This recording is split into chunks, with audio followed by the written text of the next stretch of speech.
പരിശുദ്ധനായ ദൈവത്തിന് സ്തുതിയും ആരാധനയും അർപ്പിച്ചുകൊണ്ട് ഫെയ്ത്ത് വോയിസിലേക്ക് എല്ലാവരെയും ഞങ്ങൾ സ്വാഗതം ചെയ്യുന്നു. വിശുദ്ധ ഗ്രന്ഥം തുറക്കപ്പെട്ടു.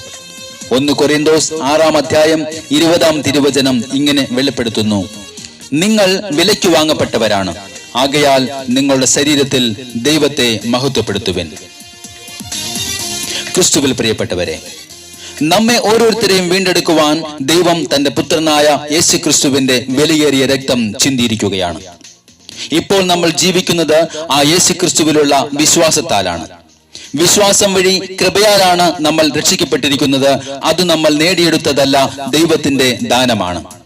നിത്യാത്മാവിലൂടെ തന്നെ ബലിയർപ്പിച്ച ക്രിസ്തു ജീവനുള്ള ദൈവത്തിന്റെ ശുശ്രൂഷയ്ക്കായി നിർജീവ പ്രവർത്തികളിൽ നിന്നും നമ്മെ ശുദ്ധീകരിക്കുവാൻ തന്നെ ബലിയർപ്പിക്കുകയാണ് ചെയ്തത്. അതുകൊണ്ട് വിലയ്ക്ക് വാങ്ങിയവന്റെ രക്തം വിലയുള്ളതായതിനാൽ ആ രക്തത്തിലൂടെ നമുക്ക് വിജയമുണ്ട്, സൗഖ്യമുണ്ട്, പാപമോചനമുണ്ട്.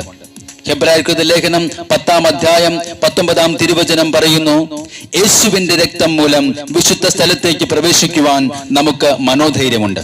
എന്തെന്നാൽ തന്റെ ശരീരമാകുന്ന വിരിയിലൂടെ അവൻ നമുക്കായി നവീനവും സജീവവുമായ ഒരു പാത തുറന്നു തന്നിരിക്കുന്നു. സ്നേഹമുള്ളവരെ, യേശുവിന്റെ മരണത്തോടെ ദേവാലയത്തിലെ തിരശ്ശീല 2ആയി കീറിപ്പോയി. ഭൂമി കുലുങ്ങി, പാറകൾ പിളർന്നു, ശവകുടീരങ്ങൾ തുറക്കപ്പെട്ടു. യേശുക്രിസ്തുവിന്റെ വിലയേറിയ രക്തം ചിന്തി നമ്മെ വിലയ്ക്ക് വാങ്ങിയിരിക്കുന്നു. അതുകൊണ്ട് നമ്മുടെ ശരീരത്തിൽ ദൈവത്തെ മഹത്വപ്പെടുത്തണം എന്ന് തിരുവചനം നമ്മെ ഓർമ്മിപ്പിക്കുന്നു. മരിച്ച് അടക്കപ്പെട്ട ഒരു ദൈവമല്ല നമുക്കുള്ളത്. ഉയർത്തെഴുന്നേറ്റ് ഇന്നും ജീവിക്കുന്ന, കൂടെ നിൽക്കുന്ന ഒരു ദൈവത്തെയാണ് നമുക്ക് കാണുവാൻ കഴിയുന്നത്. അവന്റെ മേലങ്കിയിലും തുടയിലും എഴുതപ്പെട്ട ഒരു നാമമുണ്ട്: രാജാക്കന്മാരുടെ രാജാവും നാഥന്മാരുടെ നാഥനും. സ്നേഹമുള്ളവരെ, റോമൻ ഗവർണറായിരുന്ന പീലാത്തോസ് റോമാ സാമ്രാജ്യത്തിന്റെ നീതിപീഠത്തിനും തനിക്കു തന്നെയും കുറ്റമില്ലാത്ത മനുഷ്യ രക്തത്തിന്റെ കറ പറ്റാതിരിക്കുവാൻ ഉത്തരവാദിത്വം ഒഴിഞ്ഞ് കുരിശിൽ ഇങ്ങനെ എഴുതി വെച്ചു: നസറായനായ യേശു, യഹൂദന്മാരുടെ രാജാവ് എന്ന്. അന്ന് യേശുവിനെ പരിഹസിക്കുവാൻ ഇങ്ങനെ എഴുതി വെച്ചു. എങ്കിലും പിതാവായ ദൈവം അങ്ങനെയല്ല എഴുതിയത്, ഇവൻ രാജാക്കന്മാരുടെ രാജാവാണ് എന്നാണ്. നമ്മുടെ പാപങ്ങൾ സ്വന്തം ശരീരത്തിൽ വഹിച്ചുകൊണ്ട് ശിരസിൽ മുൾക്കിരീടം ധരിച്ചവനായി, അതെ, ഞാൻ രാജാക്കന്മാരുടെ രാജാവാണെന്നും ദൈവമാണെന്നും യേശു പ്രഖ്യാപിക്കുകയാണ്. പാപത്തിന്റെയും അനീതിയുടെയും വഞ്ചനയുടെയും നിരാശയുടെയും അവിശ്വാസത്തിന്റെയും അന്ധവിശ്വാസങ്ങളുടെയും ശവക്കല്ലറകളിൽ നിന്നും ഉയർത്തെഴുന്നേറ്റ് വിജയം നൽകുന്ന കർത്താവ് ആഹ്വാനം ചെയ്യുകയാണ്. അതുകൊണ്ടാണ് വചനം നമ്മെ ഓർമ്മിപ്പിക്കുന്നത്: നിങ്ങൾ വിലയ്ക്ക് വാങ്ങപ്പെട്ടവരാണ്, ആകയാൽ നിങ്ങളുടെ ശരീരത്തിൽ ദൈവത്തെ മഹത്വപ്പെടുത്തുവിൻ.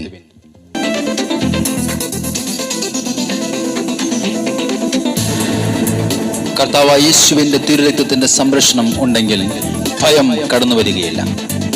യേശു എന്ന നാമത്തിന് മുമ്പിൽ സകല ശത്രുക്കളും ദുർബലരാകും. ഇന്ന് കർത്താവിന്റെ തിരുരക്തത്തെ നമുക്ക് ഓരോരുത്തർക്കും വിളിക്കാം. ആ തിരുരക്തം ഇന്ന് ഓരോ ജീവിതങ്ങളെയും കഴുകട്ടെ, സംരക്ഷണം നമുക്ക് ലഭിക്കട്ടെ. രക്തക്കോട്ടയ്ക്കുള്ളിൽ എന്നെ മറച്ചതിനാൽ ഇനി ഭയം എന്നെ തീണ്ടുകില്ല. ആമേൻ. യേശു ക്രിസ്തുവിനെ ഞാൻ അണിഞ്ഞതിനാൽ ശത്രു എന്നിൽ ബലപ്പെടില്ല. ആമേൻ. രക്തക്കോട്ടയ്ക്കുള്ളിൽ എന്നെ മറച്ചതിനാൽ ഇനി ഭയം എന്നെ തീണ്ടുകില്ല. ഹല്ലേലൂയ. യേശു ക്രിസ്തുവിനെ ഞാൻ അണിഞ്ഞതിനാൽ ശത്രു എന്നിൽ ബലപ്പെടില്ല. രക്തക്കോട്ടയ്ക്കുള്ളിൽ എന്നെ മറച്ചതിനാൽ ഇനി ഭയം എന്നെ തീണ്ടുകില്ല. യേശു ക്രിസ്തുവിനെ ഞാൻ അണിഞ്ഞതിനാൽ ശത്രു എന്നിൽ ബലപ്പെടില്ല. ഹല്ലേലൂയ. ഇന്ന് തീജ്വാലയുടെ അനുഭവത്തിലൂടെയാണ് കടന്നു പോകുന്നതെങ്കിൽ ആ അവസ്ഥയിലും നമ്മെ സഹായിക്കുവാൻ കർത്താവായ യേശു ക്രിസ്തു കടന്നു വരും. ഇന്ന് മൂലോകങ്ങളെ സൃഷ്ടിച്ച കർത്താവായ യേശു നമ്മുടെ ജീവിതങ്ങളിൽ അത്ഭുതങ്ങൾ സൃഷ്ടിക്കട്ടെ. കർത്താവിന്റെ പരിശുദ്ധ രക്തം നമുക്ക് സംരക്ഷണമുണ്ടാകട്ടെ. നമ്മുടെ കുടുംബങ്ങളിൽ, നമ്മുടെ ജോലി മേഖലകളിൽ, നമ്മുടെ ആത്മീയ ഭൗതിക മേഖലകളിൽ യേശു ക്രിസ്തുവിന്റെ സംരക്ഷണം നമ്മുടെ ഭവനങ്ങളിൽ, നമ്മുടെ മക്കളിൽ, നമ്മുടെ തലമുറകളിൽ ഉണ്ടാകട്ടെ. തീജ്വാലയ്ക്കുള്ളിൽ ഞാനിടറിയാലും എന്നെ വഹിക്കുന്ന കർത്തനവൻ യേശു ക്രിസ്തു. തീജ്വാലയ്ക്കുള്ളിൽ ഞാനിടറിയാലും എന്നെ വഹിക്കുന്ന കർത്തനവൻ. ആമേൻ. സർവലോകത്തെയും സൃഷ്ടിച്ചവൻ യേശു എന്ന വലിയ നാമം. ഹല്ലേലൂയ. സർവലോകത്തെയും സൃഷ്ടിച്ച യേശു എന്ന വലിയ യേശു നാമം. എന്ന വലിയ നാമം. രക്തക്കോട്ടയ്ക്കുള്ളിൽ എന്നെ മറച്ചതിനാൽ ഇനി ഭയം എന്നെ തീണ്ടുകില്ല. ഹല്ലേലൂയ. യേശു ക്രിസ്തുവിനെ ഞാൻ അണിഞ്ഞതിനാൽ ശത്രു എന്നിൽ ബലപ്പെടില്ല. രക്തക്കോട്ടയ്ക്കുള്ളിൽ എന്നെ മറച്ചതിനാൽ ഇനി ഭയം എന്നെ തീണ്ടുകില്ല. യേശു ക്രിസ്തുവിനെ ഞാൻ ശത്രു എന്നിൽ ബലപ്പെടുകയില്ല. ബലപ്പെടില്ല. നമ്മുടെ രോഗത്തെയും പാപത്തെയും തിരുരക്തത്താൽ കഴുകിയ യേശുനാഥൻ സർവശത്രുക്കളെയും പരാജയപ്പെടുത്തിക്കൊണ്ട് നമുക്കായി ഉദ്ധിതനായിരിക്കുന്നു. ആ യേശു ഇന്ന് നമ്മുടെ രോഗങ്ങളെ നിർവീര്യമാക്കട്ടെ, നമ്മുടെ ശാപങ്ങളെ തകർക്കട്ടെ, നമ്മുടെ ബലഹീനതയെ ശക്തിപ്പെടുത്തട്ടെ. നാം യേശുവിന്റെ നാമത്തിൽ അനുഗ്രഹം പ്രാപിക്കട്ടെ.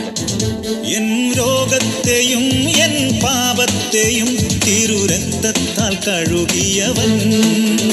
എൻ രോഗത്തെയും എൻ പാപത്തെയും തിരുരക്തത്താൽ കഴുകിയവൻ. ആമേൻ.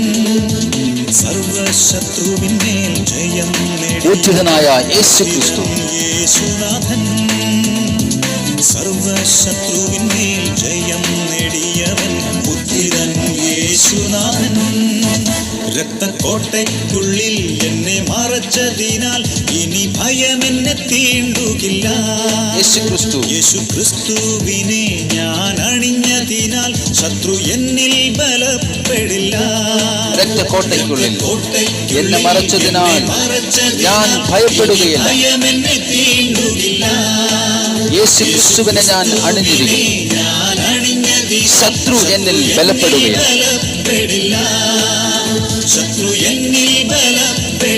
ശത്രുവിന്റെ സകല കോട്ടകളും നസ്രാന യേശു ക്രിസ്തുവിന്റെ പരിശുദ്ധ രക്തത്താൽ നാമത്താൽ തകർന്നു മാറട്ടെ. ഇന്ന് കർത്താവായ യേശു ക്രിസ്തുവിന്റെ രക്തം അനുഗ്രഹമായും ജീവിതത്തിൽ ഒരു സംരക്ഷണമായും ഓരോരുത്തരിലും നിറയട്ടെ എന്ന് യേശു ക്രിസ്തുവിന്റെ നാമത്തിൽ ഞങ്ങൾ പ്രാർത്ഥിക്കുന്നു.